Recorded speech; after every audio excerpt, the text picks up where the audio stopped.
नमस्कार, मैं हूं आपके साथ अनुष्का राय और आप देख रहे हैं न्यूज हलचल इंडिया। गृह मंत्री और इंदौर प्रभारी ने बैठक के बाद मीडिया से चर्चा की और कोरोना लगभग खत्म होना बताया।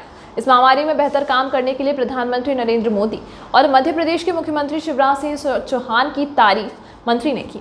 मुख्यमंत्री प्रधानमंत्री कोरोना की रोजाना समीक्षा लेते हैं। इंदौर में 10,000 प्रतिदिन कोरोना टेस्ट का लक्ष्य रखा गया है। जहां तक सवाल तीसरी लहर की संभावनाओं का है, इसको लेकर पूरी तैयारी की जा रही है। करीब 1500 बिस्तर गर्भवती महिला और बच्चों के लिए अलग से व्यवस्था की गई है और 42 अस्पताल तीसरी लहर के लिए चिन्हित करके रखे हैं।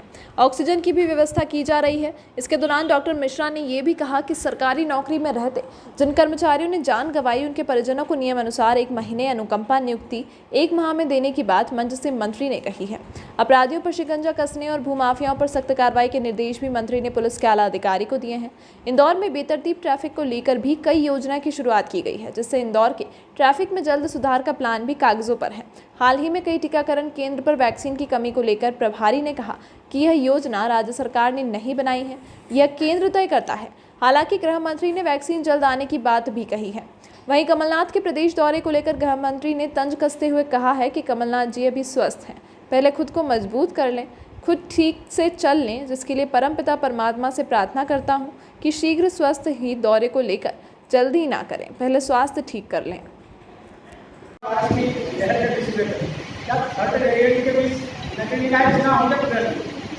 अभी तो मुझे संभावना नहीं लगती है, क्योंकि अभी आपने उत्तराखंड के मुख्यमंत्री जी का इस्तीफा उस कारण से देखा होगा, तो अभी मुझे नहीं लगता कि हाईकोर्ट, सुप्रीम कोर्ट, चुनाव आयोग, जो भी संवैधानिक संस्था है, उनकी ओर से कोई लाइन आई नहीं। जब तक लाइन नहीं आई है तब तक मैं चुनाव के बारे में कुछ नहीं कहना। पक्ष रखा इसलिए हाईकोर्ट पर कोई टिप्पणी करना ठीक नहीं। पूर्व मुख्यमंत्री कमलनाथ ने एक बात को बयान किया है कि 27% आरक्षण लागू होने करने की बात कही थी ओबीसी के लिए। वो सिर्फ बातें ही करते रहे या अगर वो कुछ करते तो ये हस्त न होता।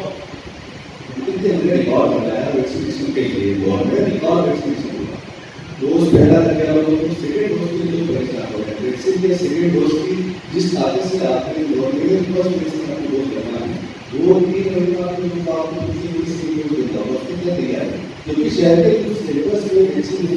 वैक्सीन की उपलब्धता राज्य सरकार पर निर्भर नहीं है, वैक्सीन की उपलब्धता केंद्र सरकार पर। वैक्सीन जैसे ही उपलब्ध होती है तो पहली प्राथमिकता इंदौर रहता है, हर क्षेत्र में रहता है। ये सच है, हम इंदौर के आभारी हैं कि उन्होंने रिकॉर्ड बनाया है।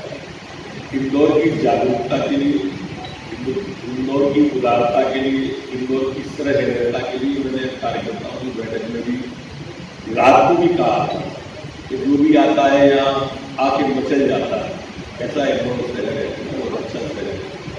निश्चित रूप से प्राथमिकता इंदौर रहेगी, वैक्सीन में उपलब्धता के ऊपर है।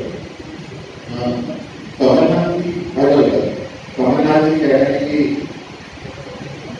मॉडल अस्पताल बनाने का भी आज की बैठक में तय किया।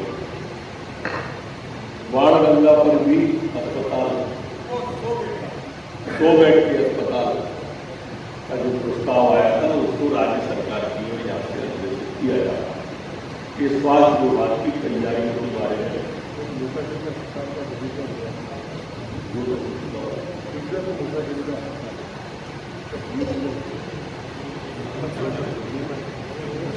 दूसरा गेड़ी अस्पताल के बारे में विधानसभा आप सबको जैसा मालूम ही होगा, आज मैंने अधिकारियों को सुबह निर्देश दिए कि जो यहाँ अधिकारी कई वर्षों से जमे हुए लंबे समय से लगे हुए आने वाले स्थानांतरों पे उनका भी समर्थन किया जाए। यहाँ पर जो प्रदेश इंदौर के अंदर इतने लोग भूमाफिया फरार हैं, उन पर शिकंजा कसने का, उनकी गिरफ्तारी करने का और भूमाफियाओं को चिन्हित करने का भी निर्देश आज दिया। आप सबको ये भी मालूम होगा कि हमारे इंदौर की पुलिस ने ऑपरेशन प्रहार चलाया, और उस ऑपरेशन प्रवाह में मादक पदार्थों की तस्करी, ड्रग्स की करीब 70 करोड़ की जब्त की थी। मादक पदार्थ में MDMA ड्रग्स की जब्त की थी। आरोपियों को भी गिरफ्तार किया था 5 को। इसमें अन्य राज्यों के महाराष्ट्र, राजस्थान, उत्तर प्रदेश, गुजरात के 33 आरोपी गिरफ्तार किए। गौ मांस तस्करों भी 1500 किलो जब्त हुआ था। रेमडेसिविर इंजेक्शन भी बहुत बड़ी कार्रवाई की पुलिस ने। 51 अवैध फायर आर्म्स की पकड़े के, अवैध शराब, एक लंबी प्रक्रिया है जो आप लोगों को पढ़ के सुनाऊंगा। 3 पेज की है जो हमारी पुलिस ने कार्रवाई की है। ये समय समय पे आपके द्वारा ही हमारे ध्यान में आई। इसके बावजूद भी आप लोगों को पूछना चाहिए तो कोई भी सवाल कहीं से भी कर सकता है। आपने कहीं अनाज बांटते हुए या किसी अस्पताल में दवा बांटते हुए किसी कांग्रेस के व्यक्ति को देखा? ये महामारी थी, ये किसी राजनीतिक दल के द्वारा नहीं आई थी और न किसी एक देश पे या एक प्रदेश पे या एक शहर पे आई थी। ये वैश्विक थी। महामारियों के प्रकोप इतिहास में हमें पढ़ने को मिलते हैं। उसमें सब लोग अपने, भले हमारे डंडे अलग हो, झंडे अलग हो, एजेंडे अलग हो, पर आपदा और विपत्ति की घड़ी में तो हम सब एक रहते हैं। प्रदेश अध्यक्ष से लेकर राष्ट्रीय अध्यक्ष कांग्रेस के आपको कहीं दिखे क्या? नहीं दिखे। ये मैं इसलिए नहीं कह रहा कि मैं भाजपा का हूं। आप मीडिया कर्मी है ना, आप इस दल के इस पक्ष के हैं ना उस पक्ष के, आप निष्पक्ष हैं। और निष्पक्ष तरीके से भी कभी विषय आना चाहिए जिससे इनको थोड़ा हो तो ऐसा लगे कि आपदा और विपत्ति की घड़ी में ये आपदा भाजपा की वजह से नहीं आई थी, ये वैश्विक आपदा थी। ये आपदा कांग्रेस या बीएसपी की वजह से भी नहीं आई, लेकिन इसमें हम सब एक तो हो जाते। बहन का दूसरा जवाब है, दूसरा सवाल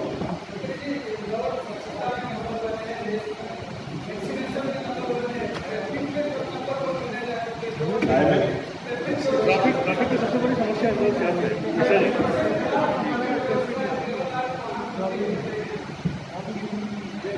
इंदौर में सर्वे में कार्य गृह मंत्री या मुख्यमंत्री आते हैं तो ट्रेन उसी समय सक्रिय रहती है, मगर कुछ पैसे से ट्रेन में सक्रिय हो जाए गाड़ी उठाने के लिए। इसका मुख्य कारण है हर बिल्डिंग में पार्किंग नहीं होगा। आपका मैसेज पढ़ा, मैं लाभान्वित हुआ। क्या योजना है इंदौर के लिए?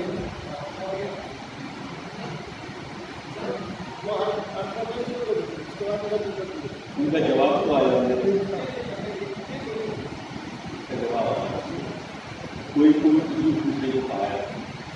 ट्रैफिक पुलिस को के लिए आधुनिकीकरण की आवश्यकता है और कुछ फ्लाईओवर जो अधूरे पड़े हैं उन्हें पूरा करना और कुछ नए प्रारंभ करना है। ये परिकल्पना आज रखी गई है।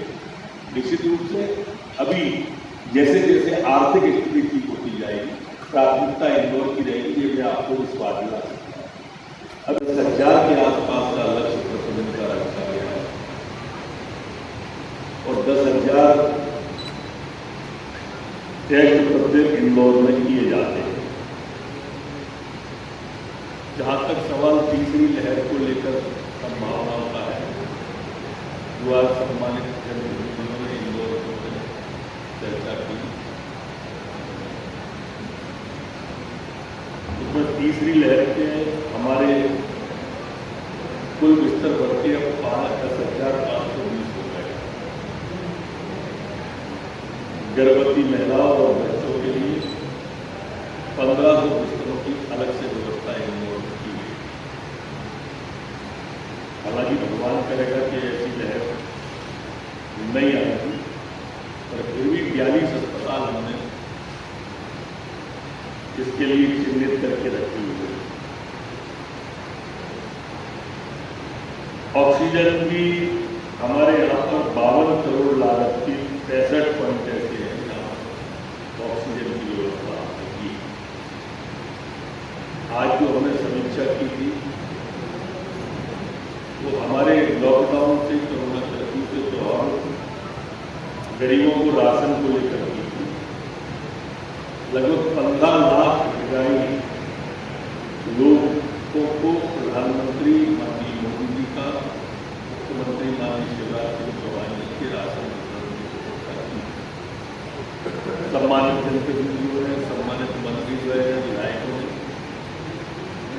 पात्रता पर्ची के संबंध में भी अपने अपने सुझाव दिए।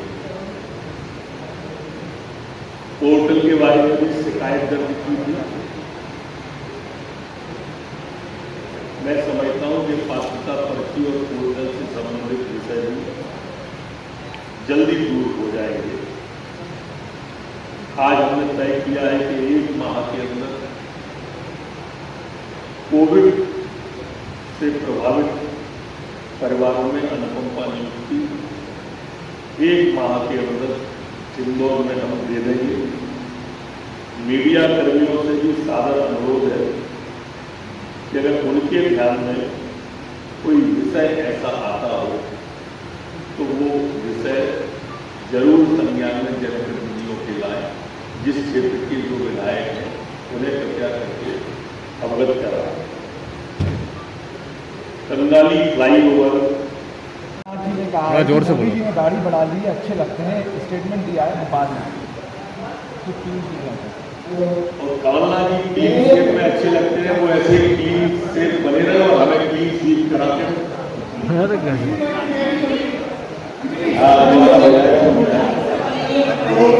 कमलनाथ सरकार में होते थे तो आप ट्रांसफर उपयोग का आरोप लगाते भाई वो 12 होते थे। कैसे कर पाए? 12 मत बोलो भाई, 12 से इसकी तुलना कैसे करोगे आप? इंदौर में सूची बन गई है। ये स्थानांतरण नीति के तहत है। वहाँ कोई नीति नहीं थी, अनीति थी। वहाँ भ्रष्टाचार चरम पे था। वल्लभ भवन भ्रष्टाचार का अड्डा बना हुआ था। आप इससे तुलना कैसे कर देंगे? बहुत बहुत धन्यवाद।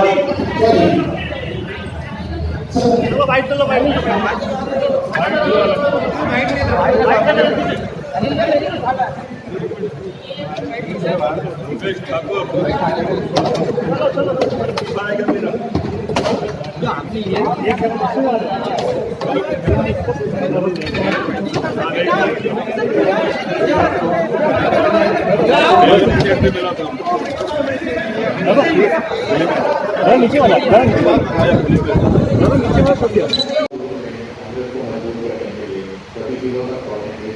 अभी अस्वस्थ है, थोड़ा खुद को मजबूत कर लें तो ज़्यादा अच्छा रहेगा।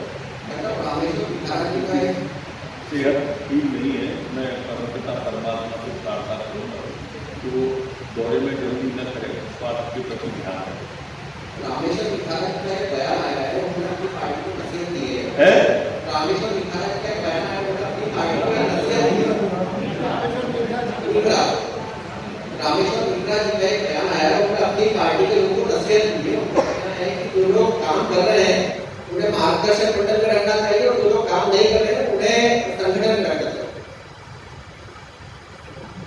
जो नहीं कर रहे हैं उन्हें संगठन में, शायद वो अभी तक का अपना अनुभव शेयर कर रहे हैं। भी पूरा नहीं हो पाया और 2023 में ये प्रोजेक्ट पहला चरण कंप्लीट हो जाना था। यादव साहब, दरअसल 15 महीने मतलब 1.5 साल निकल गया। वैसे तो मैं कहूँ 15 महीने वो और 15 महीने ये 3 महीने बहुत बेकार चले गए। दोनों टीके हो गए थे, कोरोना में एक कमलनाथ, इसने विकास को बहुत प्रभावित किया। कमलनाथ जी ने और कोरोना ने। कमलनाथ की सरकार बनते ही क्वारंटाइन हो गए, वो वल्लभ भवन से निकली। आ रहे थे वो विरोध में रखना था जैकलीन और सलमान के साथ, और इसी बीच में पता नहीं क्या ग्रहण लगा। मुख्यमंत्री जी आए थे, उन्होंने इंदौर को टारगेट किया है, उनकी मंशा है कि रोजगार को लेकर कोरोना में काफी नुकसान हुआ है लोगों का। रोजगार के लिए आज हमने समीक्षा की है। AKBN का पूरा प्रोजेक्ट आया है और दोनों हाईवे हमारा के बीच में रेलवे लाइन जो नई निकल रही है गुजरात जाने वाली, के पास कैसे क्या प्लान है? दाहोद मामला खुला मंडल सरकार है, तो बहुत सारे बहुत सारे नेता उनके नाम आए, लेकिन उसके बाद बड़े पत्र में डाल दिया गया। तो कई तरह के लोगों ने अपने पद के साथ वोटर किया और जो दाद आप कोई नाम बताएंगे तो जरूर कार्रवाई करेंगे।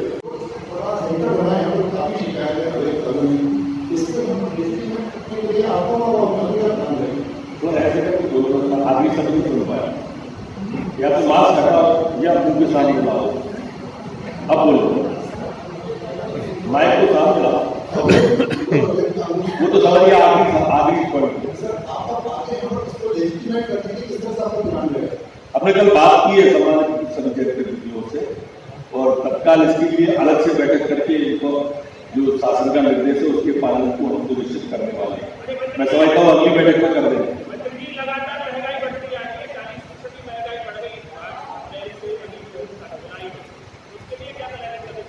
राज्य सरकार जो कर सकती है वो सब करेगी। सर पेट्रोल डीजल पे 38% टैक्स है, वो कम कर सकते कोई भी पेट्रोल और डीजल का टैक्स हमारी सरकार ने नहीं बढ़ाया। वो लोग जिनने अपने घोषणा पत्र में लिख के दिया था, कांग्रेस की सरकार का घोषणा पत्र पढ़ो कि हम पेट्रोल और डीजल पर कम करेंगे, और कमलनाथ जी ने आते ही पेट्रोल और डीजल पर टैक्स बढ़ाया था। वही बढ़ा हुआ है, हमने नहीं बढ़ाया। हम तो कर सकते हैं,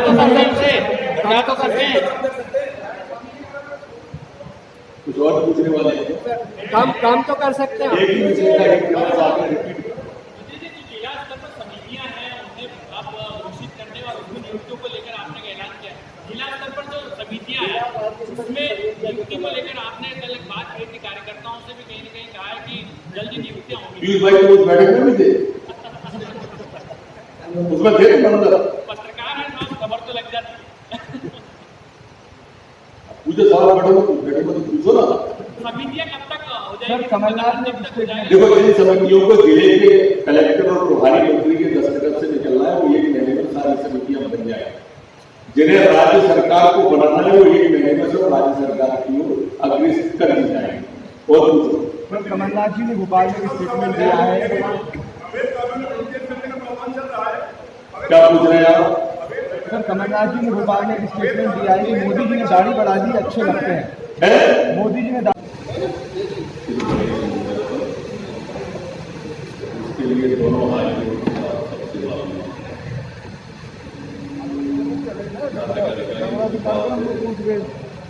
उनको पर्याप्त ताकीद मिलती है। दूसरा विषय फ्री फॉर ऑल रहे, आप कुछ भी कहीं से नहीं पूछ सकते। जो संस्कार साहित्य और बाउंड्री की सीमाओं में बना हो। कोरोना की समीक्षा आज विस्तार से, जैसी आशंका WHO अथवा वैज्ञानिक, डॉक्टरों, मीडिया कर्मियों के द्वारा उसको ध्यान में रखते हुए तीसरी वेव की समीक्षा से सम्मानित जनप्रतिनिधि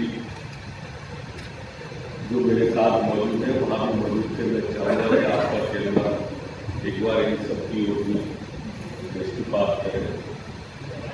वैसे प्रदेश के अंदर कोरोना नियंत्रण में है। आज पूरे मध्य प्रदेश में 29 केस ही है, तो पूरे मध्य प्रदेश के अंदर आए और 38 लोग ठीक होकर अपने गंतव्यों की ओर गए। पूरे मध्य प्रदेश में 403 केस ऐसे हैं जो एक्टिव केस हैं। कोरोना लगभग प्रदेश में समाप्ति की ओर। सरकार पूरी ताकत के साथ में मध्य प्रदेश के अंदर टेस्टिंग कर रही है। मुख्यमंत्री जी स्वयं समीक्षा करते हैं, प्रधानमंत्री जी स्वयं देख रहे हैं, और यही कारण है हमने तय किया है कि कोरोना की प्रतिदिन टेस्टिंग 70,000 से ऊपर मध्य प्रदेश में हो। कल भी हमने 74,331 केस टेस्ट किए। कॉन्टैक्ट ट्रेसिंग में भी हम 25 केस पीछे तक जाते हैं।